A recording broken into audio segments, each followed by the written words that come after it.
Tuhan bersamamu dan bersama rohmu. Inilah Injil suci menurut Markus. Dimuliakanlah Tuhan. Sekeluarnya dari rumah ibadat di Kapernaum, Yesus dengan Yakobus dan Yohanes pergi ke rumah Simon dan Andreas. Ibu mertua Simon terbaring karena sakit demam. Mereka segera memberitahukan keadaannya kepada Yesus. Yesus pergi ke tempat perempuan itu dan sambil memegang tangannya, Yesus membangunkan dia, lalu lenyaplah demamnya. Kemudian perempuan itu melayani mereka. Menjelang malam sesudah matahari terbenam, dibawalah kepada Yesus semua orang yang menderita sakit dan yang kerasukan setan. Maka berkerumunlah seluruh penduduk kota itu di depan pintu. Ia menyembuhkan banyak orang yang menderita bermacam-macam penyakit dan mengusir banyak setan. Ia tidak memperbolehkan setan-setan itu berbicara sebab mereka mengenal Dia. Keesokan harinya, waktu hari masih gelap, Yesus bangun dan pergi keluar. Ia pergi ke tempat yang sunyi dan berdoa di sana. Tetapi Simon dan kawan-kawannya menyusul Yesus. Waktu menemukan Yesus, mereka berkata, "Semua orang mencari Engkau." Jawab Yesus, "Marilah kita pergi ke tempat lain, ke kota-kota yang berdekatan, supaya di sana juga aku memberitakan Injil. Karena untuk itu aku telah datang." Lalu pergilah Yesus ke seluruh Galilea, memberitakan Injil dalam rumah-rumah ibadat mereka dan mengusir setan-setan.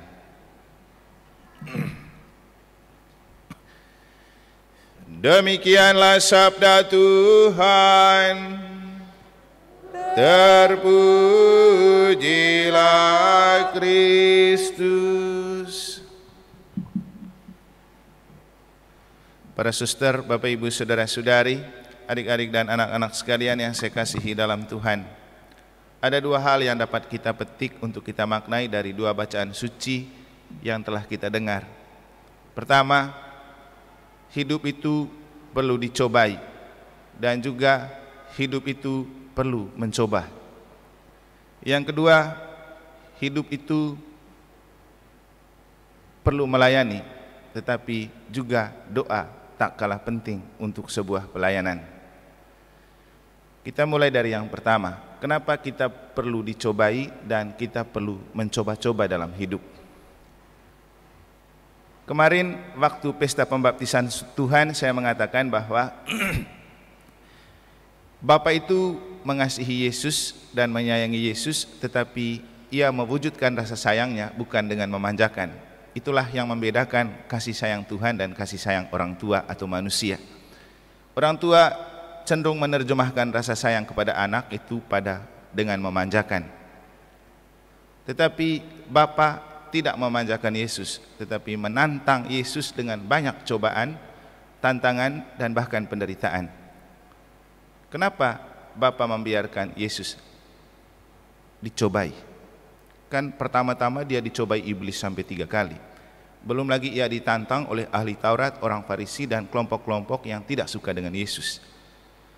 Ternyata surat kepada orang Ibrani di bagian akhir bacaan pertama yang telah kita dengar memberikan jawaban. Yesus dicobai supaya ia paham ketika kita, murid-muridnya, dicobai. Yesus dicobai supaya ia paham ketika kita dicobai. Ternyata dicobai itu tidak mudah. Dan ketika dicobai, apa yang kita lakukan? Belajar dari cara Yesus ketika dicobai iblis. Pertama, harus tetap teguh dalam pendirian, kuat dalam iman. Jangan gampang terlena dan terhanyut dalam rayuan dan godaan iblis. Iblis itu datang dalam hal-hal yang mengaksikan, mengenakan, membuat kita gampang terlena dan terbuai. Dan itulah trik-trik iblis, selalu mencoba mendekati kita dengan cara-cara yang membuat kita terlena, terbuai, dan akhirnya jatuh. Yesus tahu bahwa menghadapi cobaan hidup itu tidak mudah. Dan itulah alasan kenapa ketika kita dicobai, Yesus adalah orang terdepan yang membantu kita. Karena dia sudah tahu betapa susahnya menghadapi cobaan. Mungkin inilah alasan kenapa dalam doa Bapa kami, Yesus mengajarkan kita dan mengajak kita dalam doa ketika meminta kepada Bapa. Datanglah kerajaanmu, jadilah kehendak-Mu di atas bumi seperti di surga. Berilah kami rezeki pada hari ini dan ampunilah kesalahan kami seperti kami pun mengampuni yang bersalah kepada kami.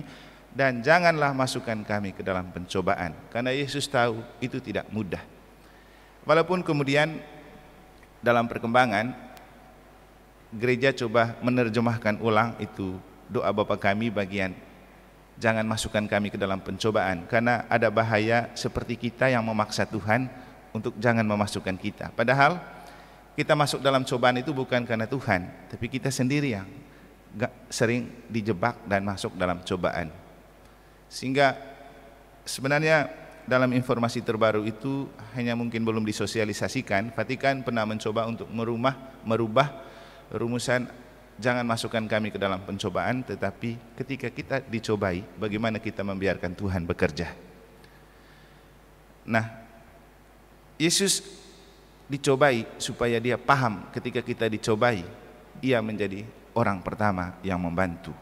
Itulah kenapa Bapa membiarkan Yesus dicobai, untuk membantu kita ketika kita juga dicobai.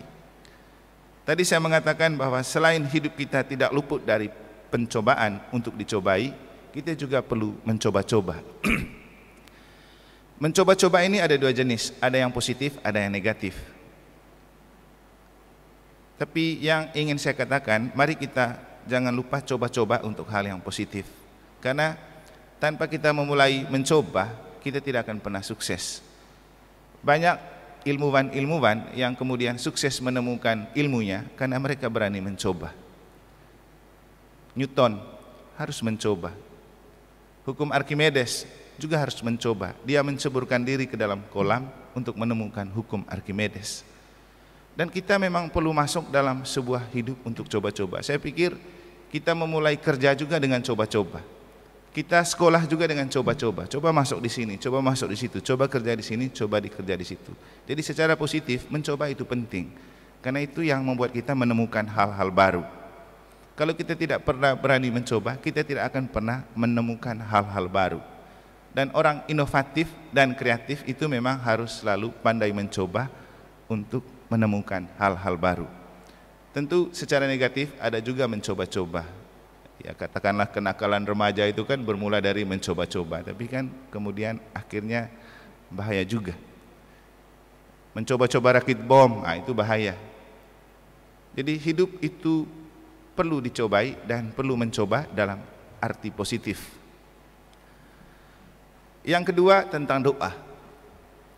Dalam Injil kita mendengar bagaimana Yesus pagi-pagi ia pergi ke tempat yang sunyi untuk berdoa. Saya waktu membaca ini, saya teringat dengan kemarin atau 2 hari lalu, saya ditanyain oleh salah satu orang umat.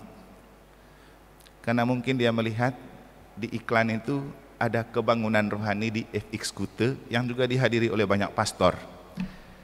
Dengan menghadirkan seorang speaker, pembicara utama dari Malaysia, Kuala Lumpur. Lalu ada yang tanya, Romo tidak ikut? Saya spontan saja menjawab, memang kegiatan itu baik, ada banyak Romo yang ikut, tetapi saya rasa saya perlu lebih banyak berdoa sendiri daripada berdoa seperti itu. Karena di kitab suci juga tidak pernah saya temukan bahwa Yesus membuat doa dengan gaya seperti begitu, seperti kebangunan-kebangunan rohani yang dibuat oleh kelompok-kelompok doa yang hingar-bingar itu. Saya tidak pernah menemukan Yesus memakai gaya doa seperti itu dan mengajak massa untuk berdoa. Ya, dalam Injil hari ini yang dia lakukan, ketika dia mau berdoa, dia pergi ke tempat yang sunyi. Dan saya katakan kepada mereka yang bertanya, Yesus itu setiap kali ajak muridnya ke gunung, ke tempat sepi untuk berdoa. Sehingga doa itu juga harus dimengerti sebagai sebuah kebutuhan rohani atau kebutuhan psikologis. Ini yang susah dibedakan. Kalau kita betul jeli melihat, doa itu kebutuhan dan urusan rohani, bukan psikologis. Karena kebutuhan psikologis itu begini Bapak Ibu, kita mengikuti sebuah doa yang mungkin untuk kita kelihatan heboh, gemerlap, kita bisa pontang-panting, lompat kiri kanan, jingkrak kiri kanan. Itu kan bukan kebutuhan rohani, itu kebutuhan psikologis yang kemudian membuat kita rasa asik gitu. Tapi doa itu bukan soal keasikan psikologis, bahwa secara psikologis kita puas, disembuhkan pada saat itu, setelah itu sakit lagi. Bukan tentang itu. Tapi kebutuhan rohani itu begini. Inilah yang dapat kita maknai dari pertanyaan, mengapa dan untuk apa Yesus berdoa dalam konteks Injil hari ini. Orang perlu berdoa karena doa itu seperti mengisi bahan bakar. Sama dengan kita isi bahan bakar karena bahan bakar itu habis dipakai, gitu juga doa. Jadi kalau secara rohani kita sudah memakai seluruh energi untuk pelayanan, kita akan kekosongan kerohanian, maka kita butuh doa. Dan inilah yang dilakukan Yesus. Setelah dia melayani ibu mertua Petrus yang sakit, banyak orang yang sakit, banyak orang yang kerasukan setan, dia kehabisan bahan bakar, energi. Makanya pagi-pagi dia pergi ke tempat yang sunyi untuk isi bahan bakar, isi lagi kerohanian, supaya dia bisa melayani lagi. Dan memang nyata, ketika Simon dan kawan-kawan datang mencari dia, dan mereka bilang, masih banyak orang yang cari Yesus untuk didoakan dan disembuhkan. Yesus bilang apa? Mari kita pergi ke tempat lain, karena di tempat lain juga aku harus mewartakan Injil. Jadi untuk kita menemukan bahwa Yesus pagi-pagi pergi berdoa karena ia sudah kehabisan tenaga karena pelayanan rohani. Dan Bapak Ibu, kita pastor ini merasakan, dan suster juga mereka merasakan.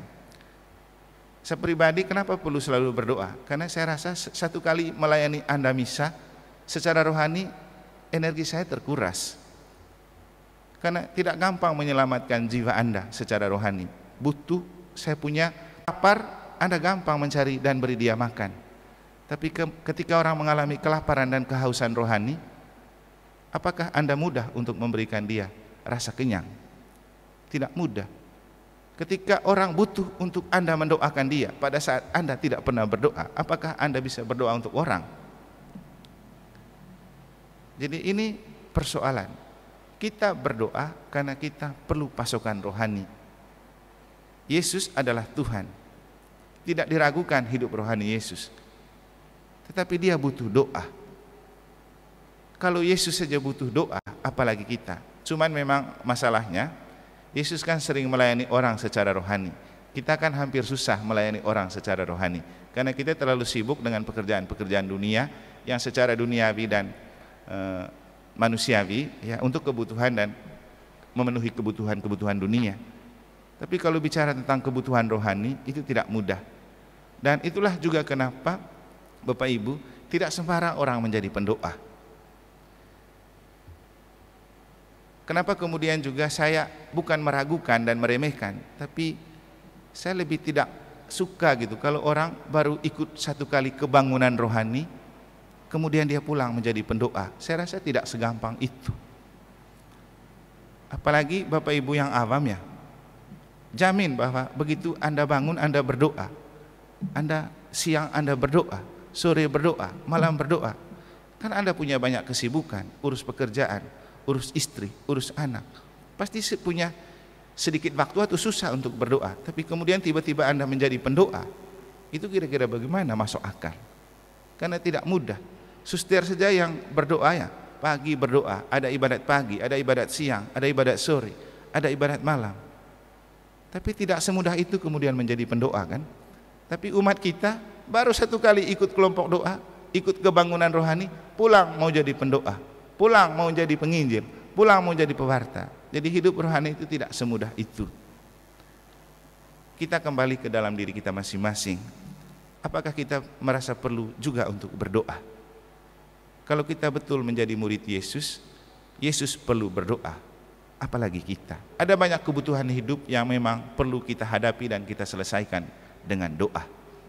Semoga kita gemar mendoa, karena kita merasa bahwa doa adalah kekuatan rohani yang membantu mengatasi kelemahan dan kerapuhan manusiawi kita, ketika kita mentok untuk memakai kekuatan dunia dan manusia menghadapi gejolak, persoalan, atau bahkan ketika kita sedang dicobai dalam hidup. Semoga Tuhan. Jangan lupa pesan utama kita hari ini adalah perlu dicobai dalam hidup, tetapi kita perlu berdoa untuk menghadapinya. Tadi saya punya pengalaman nyata, saya lupa tadi sharingkan waktu khotbah hari ini. Ketika saya mau olahraga, biasanya saya lempar bola dari loteng ke ring itu. Selama ini saya lakukan tanpa berdoa, karena biasanya sampai di bawah baru saya berdoa. Tapi tadi tumben ketika saya lempar, saya salah tekan-tekan bola, lalu jari saya nyangkut di mata. Akhirnya saya rasa perih dan sakit, dan mata sebelah saya tidak bisa melihat, gelap semua, lalu keputar-putar dan bayang-bayang begitu. Apa yang saya renungkan dan pikirkan, ini kalau jadi mata saya rusak, bagaimana nanti ke depannya hidup saya? Saya duduk merenung sebentar, dan waktu itu saya merasa bahwa saya perlu berdoa. Sudah, saya berdoa, aku percaya 1 kali, Bapa kami 3 kali, Salam Maria 3 kali, sambil mencoba-coba untuk bagaimana supaya mata saya bisa melihat normal kembali. Setelah beberapa menit dan setelah melewati doa, saya mulai pejamkan lagi mata dan membuka, mulai agak bagus. Lalu kemudian lama-lama saya bisa melihat normal dan melanjutkan olahraga. Rasanya ini adalah pengalaman yang perlu untuk membenarkan dan menjelaskan apa artinya cobaan dalam hidup dan apa artinya doa untuk menghadapi setiap bentuk cobaan. Saya pikir itu adalah cobaan untuk saya yang sepele dan sederhana, tidak pernah dibayangkan, tapi saya harus menghadapinya dengan doa dan menyelesaikannya dengan doa. Karena yang saya bayangkan, kalau mata saya buta sebelah, apakah saya masih bisa bahagia dengan hidup? Kan gitu. Ini sekedar pengalaman tambahan untuk membenarkan dan menunjukkan bahwa sabda hari ini sesuai dengan pengalaman hidup saya pribadi. Semoga juga kita menemukan bagaimana doa menjadi kekuatan ketika kita sedang dicobai atau menghadapi cobaan dalam hidup. Mari kita mohon berkat Allah untuk mengakhiri perayaan Ekaristi Kudus ini. Tuhan bersamamu dan bersama rohmu. Kita sekalian dan mereka semua yang kita doakan, perjalanan pulang malam ini dan istirahat kita, dunia ini dan segala isinya, hari esok dan seluruh rutinitas dan pekerjaan kita di hari esok, dibimbing, dilindungi dan dilimpahi oleh berkat Allah yang Maha Kuasa, Bapa dan Putra dan Roh Kudus. Amin. Dengan ini perayaan Ekaristi Kudus sudah selesai. Setelah ini kita lanjut